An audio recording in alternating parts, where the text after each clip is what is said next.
मैंने गुजरात में क्या क्या बनाना सीखा है वो सब मैं आपको धीरे धीरे बताती रहूंगी। तो योगी जी से रिक्वेस्ट करूंगी कि हम बहुओं को, यूपी के जितनी बहू हैं उनके ऊपर दया करें और वहाँ के जितने भी पुरुष बेरोजगार हैं उनको रोजगार दें। जय हिंद। कैसे हैं आप सभी? आशा करती हूँ अच्छे होंगे। और आज आप सबके बीच में मैं एक बहुत अच्छी रेसिपी लेके आई हूँ, गुजराती कढ़ी। अरे भाई, गुजरात में रहते हो, कढ़ी बनाना नहीं सीखा, गुजराती कढ़ी नहीं बनाना सीखा तो क्या सीखा? तो मैं गुजराती कढ़ी बना रही हूँ और आप लोगों को भी दिखाती हूँ कि गुजराती कढ़ी कैसे बनती है। तो गैस को चालू कर देती हूँ और इस पे ये कढ़ाई रख दिया मैंने।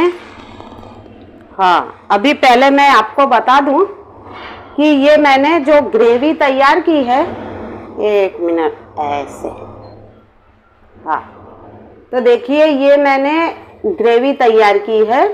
इसमें मैंने खट्टी दही ली है और बेसन, दोनों को बराबर ग्राइंड कर लिया है ग्राइंडर से। और फिर इसको मैंने इसमें नमक डाला है। और एक मिनट, मैं भी कंफ्यूज हूँ, मैंने नमक डाला कि नहीं डाला, टेस्ट करने में क्या जाता है। सॉरी फ्रेंड, मैंने इसमें नमक डालना भूल गई हूँ। तो इसमें मैंने क्या क्या डाला है वो मैं आपको बता दूं पहले। इसमें मैंने मिर्ची, हरी मिर्ची और आदू और थोड़ा सा जीरा को कूट के डाला ये ग्रेवी में। कढ़ी की ग्रेवी मैंने रेडी कर ली है। ये इस तरह से देखिए, इस तरह से मैंने कढ़ी की ग्रेवी रेडी कर ली है। अब इसको फ्राई करेंगे, गुजराती कढ़ी। तो आप देखो कि मैं कैसे फ्राई करती हूँ।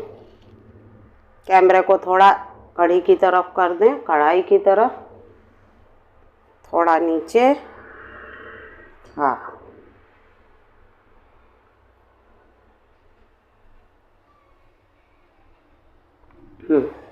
तो अब मैं इसमें पहले एक पैन तेल डालूंगी।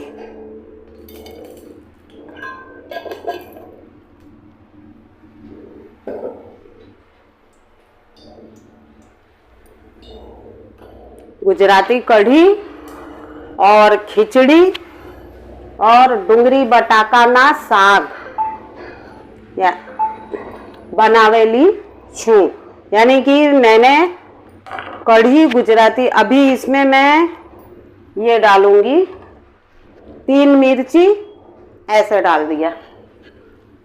फिर ये कढ़ी पत्ता, ये कढ़ी पत्ता मैं थोड़ा तोड़ के डालूंगी, ये डाल दिया कढ़ी पत्ता। अब इसमें मैं 4-5 दाने, थोड़े से 4-5 दाने मेथी के डालूंगी थोड़ा, हाँ। और इसमें जीरा, ये 1 चमची जीरा गया। और इसमें पड़ेगी थोड़ी सी हींग, ये थोड़ी सी हींग जाने दी मैंने। अब इसमें मैं थोड़ी सी हल्दी डालूंगी, ये गई थोड़ी सी हल्दी। अब इसको ये मिला लिया। अब इसको मैं, ये जो ग्रेवी बना के रखा था मैंने, ये फ्राई कर दिया। ये थोड़ी ग्रेवी पड़ गई मेरे से, पर कोई बात नहीं। अब इसको 2-3 मिनट तक उबालेंगे।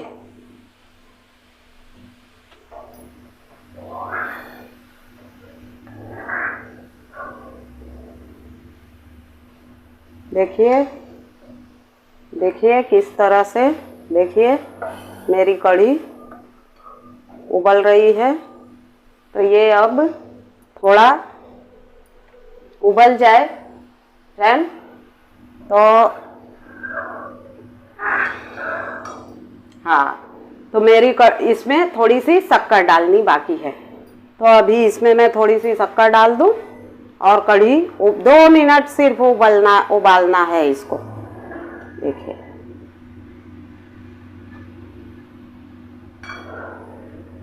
थोड़ा सा इसमें उबाल आ जाए, उसके बाद थोड़ी सी शक्कर डाल के शक्कर में निकाल लेती हूँ।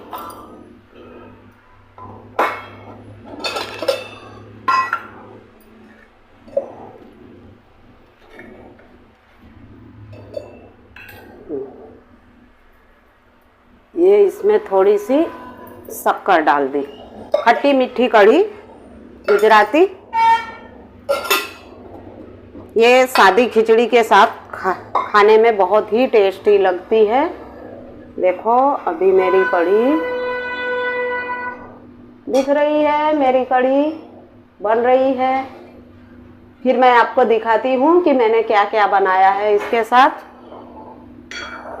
खिचड़ी ऑलरेडी मैंने बना दी है और सब्जी भी मैंने इसके साथ बना दी है, वो सब मैं आपको बताती हूँ। ये मेरी कढ़ी रेडी हो गई।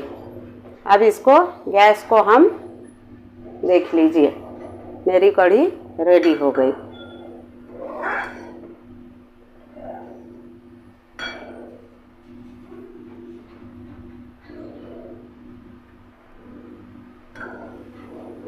मैंने गुजरात में क्या क्या बनाना सीखा है वो सब मैं आपको धीरे धीरे बताती रहूँगी। अब मैं गैस को बंद कर देती हूँ। तो आप लोग बताइए कि मेरी कढ़ी कैसी बनी।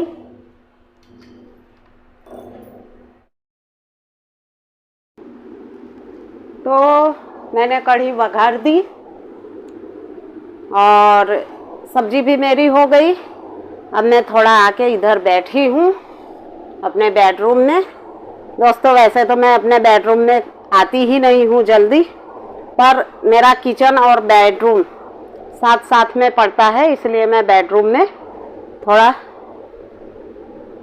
आराम करने के लिए आ गई। थक गई, कढ़ी बनाई, खिचड़ी बनाई और डुंगरी बटाके की सब्जी बनाई। डुंगरी बटाका यानी कि आलू और प्याज की सब्जी बनाई आज, यानी कि टोटली गुजराती खाना बनाया।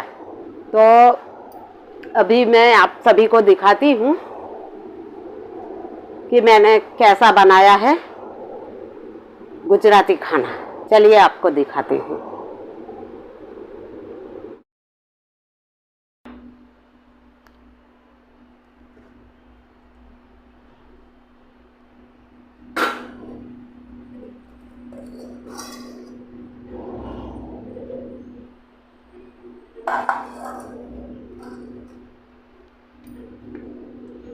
ये है मेरी खिचड़ी और ये पराठा,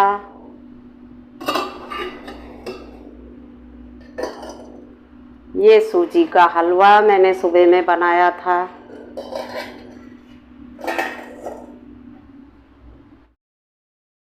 तो आप लोगों ने देखा मेरा खाना कैसा बना है।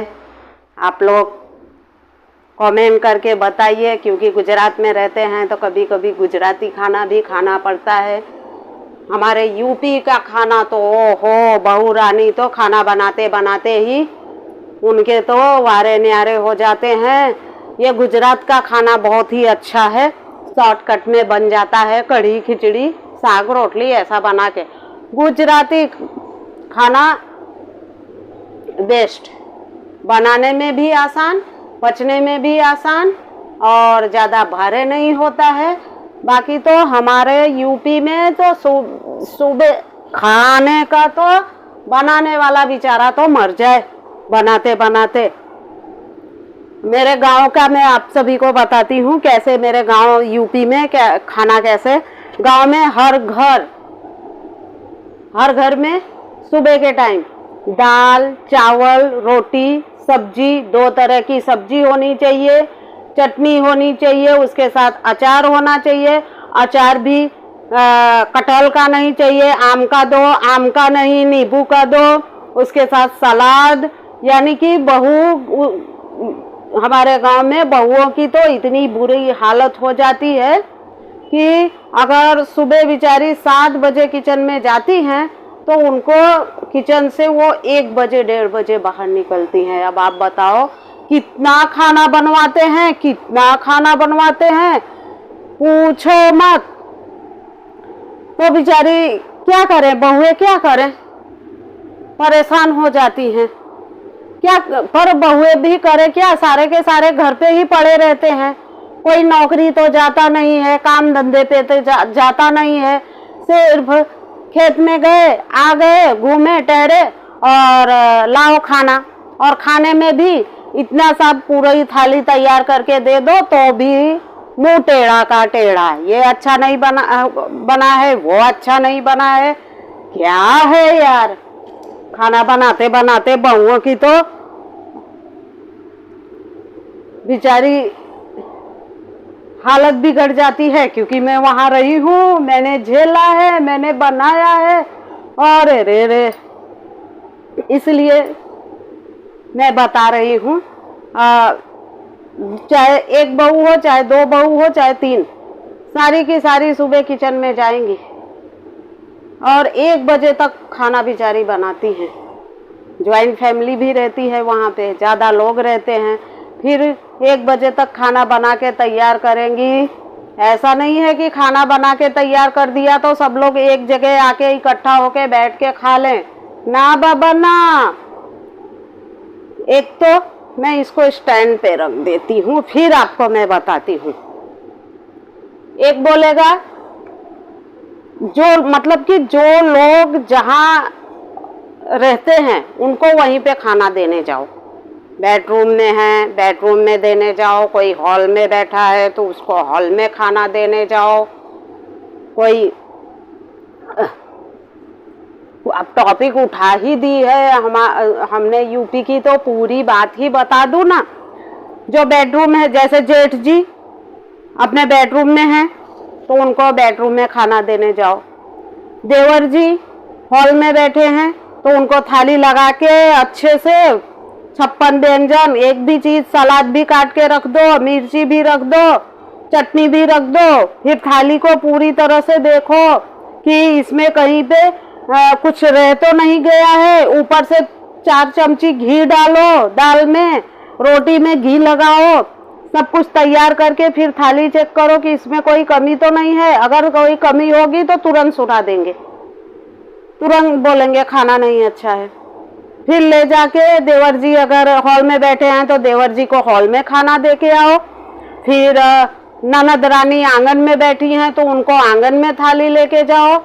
हाय रे, बहुओं की तो इतनी हालत पस्त हो जाती है ना कि बात ही मत पूछो।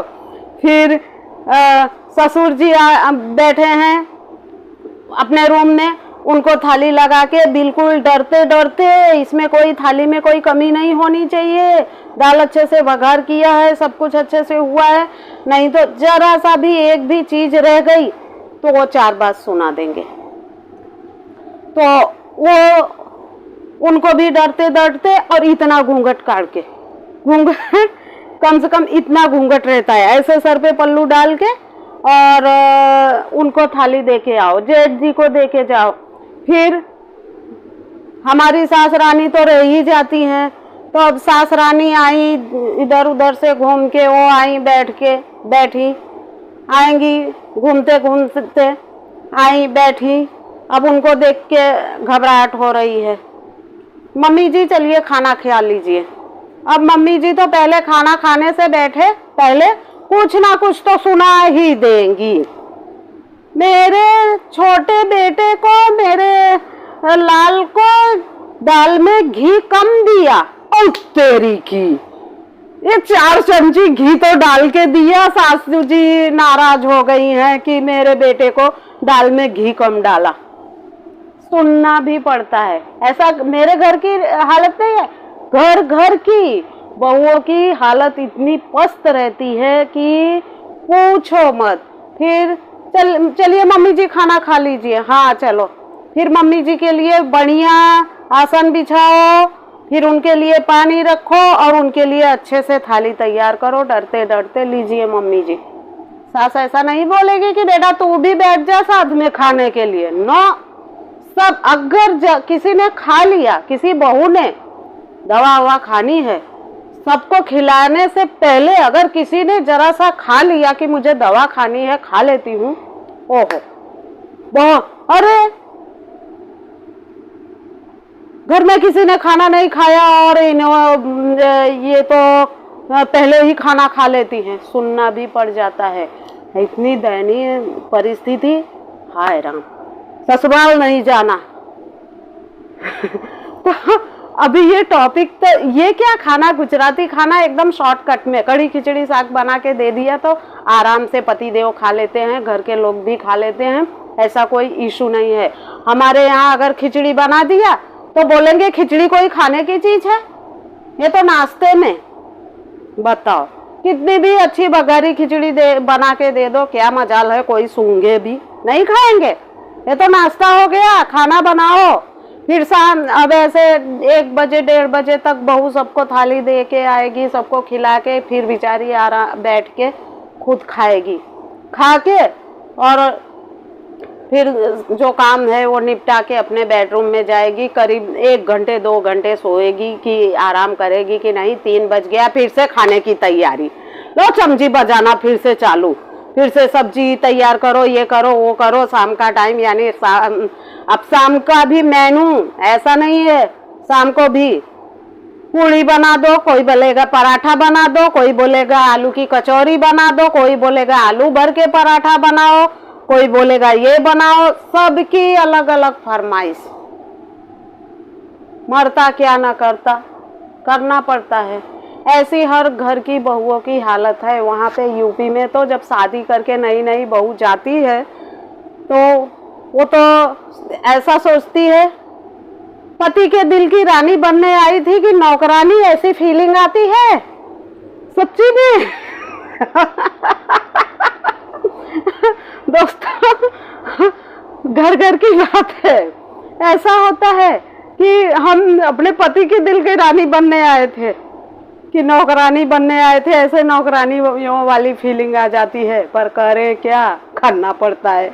इसीलिए यूपी में बहुएं झगड़ा वगड़ा करके, लेकिन इस पे भी एक मुद्दे की बात, यूपी में जितनी भी बहुएं हैं उनके तकलीफ की कारण है वहां की सरकार, क्योंकि सारे के सारे घर वाले घर पे ही पड़े रहते हैं।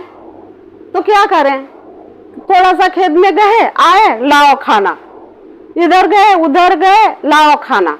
अगर वहां की सरकार वहां के लौंडों को, लड़कों को रोजगार दे दे तो सुबह टिफिन डब्बा लेके सब्जी रोटी आराम से लेके चले जाएं, पूरा दिन 8 घंटे के लिए तो शांति, फिर शाम को आए तो शाम को।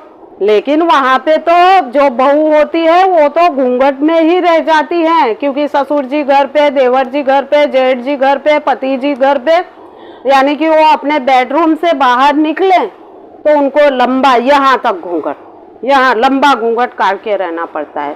तो मैं तो योगी जी से रिक्वेस्ट करूंगी कि हम बहुओं को, यूपी की जितनी बहू हैं उनके ऊपर दया करें और वहाँ के जितने भी पुरुष बेरोजगार हैं उनको रोजगार दें। जय हिंद।